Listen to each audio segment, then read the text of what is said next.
Vous voyez passer une annonce pour une belle maison à vendre sur le bord de l'eau à Rimouski. Tout le monde se tague dans les commentaires, la nature, le fleuve, le calme, c'est tentant. Mais ce n'est pas tout. Et c'est pour ça qu'on vous a préparé un petit guide pour l'achat d'une maison au Bas-Saint-Laurent. Avoir le fleuve ou un cours d'eau dans sa cour arrière, c'est beau, mais ça vient avec certains risques. Les terrains au bord du fleuve s'effritent avec l'érosion et la montée des eaux, et pendant les tempêtes hivernales, les vagues peuvent s'écraser dans la cour des riverains. Il est aussi interdit de construire et souvent de reconstruire des résidences près des cours d'eau, notamment dans ce qu'on appelle la bande de protection riveraine. Celle qui borde le fleuve à Rimouski mesure par exemple 30 mètres de profondeur.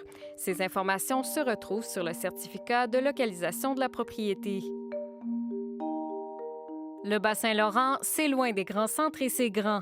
À Rimouski, il faut calculer environ 3h30 de voiture pour aller à Québec et environ 5h30 pour aller à Montréal. Ça peut être loin pour la visite, pour aller prendre l'avion ou pour recevoir des soins de santé spécialisés dans un grand centre.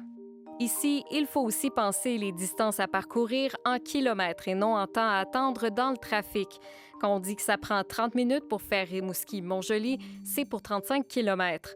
C'est un avantage et un inconvénient parce que ce sont de bonnes distances à parcourir dans la poudrerie et les nombreuses tempêtes hivernales. Ça vous arrivera d'ailleurs d'être coincé à la maison, parfois plus d'une journée, parce que les routes sont fermées. Si vous optez pour acheter une propriété dans un village, vérifiez les services qui y sont disponibles. Certaines municipalités n'ont plus d'épicerie, de dépanneurs et même d'écoles primaires. Les enfants de Saint-Marcellin vont par exemple à l'école à Saint-Narcisse de Rimouski, située à 15 km. L'Internet haute vitesse et le réseau cellulaire ne sont pas disponibles sur tout le territoire et certaines résidences ne sont pas reliées à des réseaux d'aqueducs et d'égouts publics.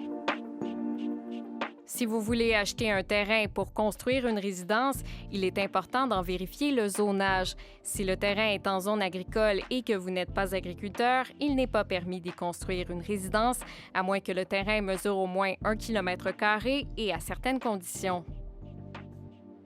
Avant de vous déplacer pour visiter des maisons, les courtiers immobiliers recommandent d'avoir en main une préapprobation hypothécaire, de connaître votre pouvoir d'achat et vos besoins puisque les résidences s'envolent rapidement.